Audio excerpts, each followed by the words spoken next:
नमस्कार, लोकसंदेश न्यूज चॅनलमध्ये आपलं स्वागत आहे। पाहूयात आजची विशेष बातमी।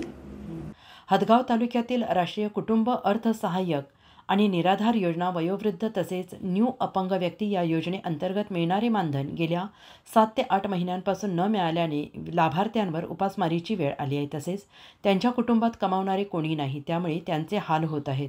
तहसील कार्यालयाच्या फेऱ्या मारून लोक त्रस्त झाले आहेत। काही लोकांचा उदरनिर्वाह याच मानधनावर अवलंबून आहे। त्यांना मानधन न मिळाल्यामुळे या लोकांवर उपासमारीची वेळ आली आहे। त्यामुळे आज हदगाव तहसील कार्यालयावरून वंचित बहुजन युवा आघाडीच्या वतीने निराधारचा मोर्चा काढण्यात आला आहे।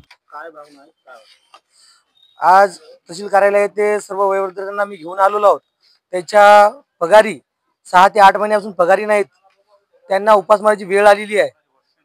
ते रोज तहसीलच्या गेटला येऊन जातात, त्यांना हीच निराशा मिळून जाते की आज येतील उद्या येतील। आज जवळपास 8 महिने झाले अर्थसहाय्य कुटुंब अर्थसहाय्य निराधार वयोवृद्ध आणि नवीन अपंगाच्या कोणत्याही पगारी झालेला नाहीत। मी समितीला विनंती करतो, कृपया जर होत नसेल तर करू नका। या पूर्ण वयोवृद्ध निराधार माणसाला आशेवर ठेवण्याचं काम करू नये। नाही, या लाडकी बहिणीचा डेमो जे झालेला आहे त्या लाडकी बहिणीच्या योजनेच्या अंतर्गत या वयोवृद्धाचा कोणताही पगार झाला नाही। या पुरं वयोवृद्ध निराधार यांना उपासमारीची वेळ आलेली आहे।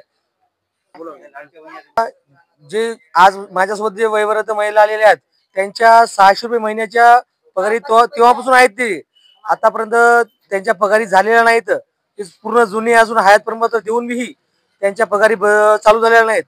तहसीलदार मॅडमला माझी विनंती आहे, कृपया सर्वांच्या पगारी लवकरात लवकर चालू करावा, अन्यथा मला या पूर्ण वयोवृद्ध निराधार सर्व लाभार्थ्यांचा इथं जन आक्रोश मोर्चा काढावा लागेल।